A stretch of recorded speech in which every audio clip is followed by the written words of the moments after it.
Welcome to the IPEX UCE mobile application video for Android. If you haven't set up your application yet, please refer to the UCE installation video for Android devices. When first entering your app, you will need to log in with your credentials.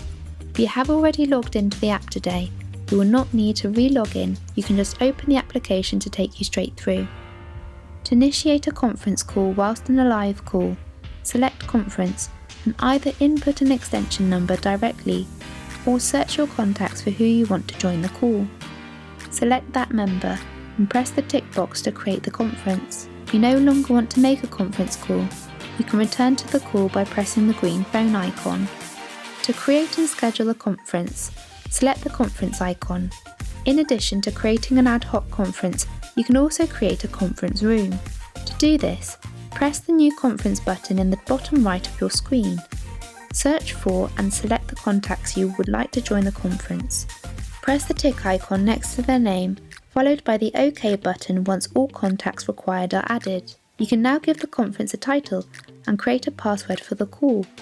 Select the date and time of the call and press OK to book the conference room.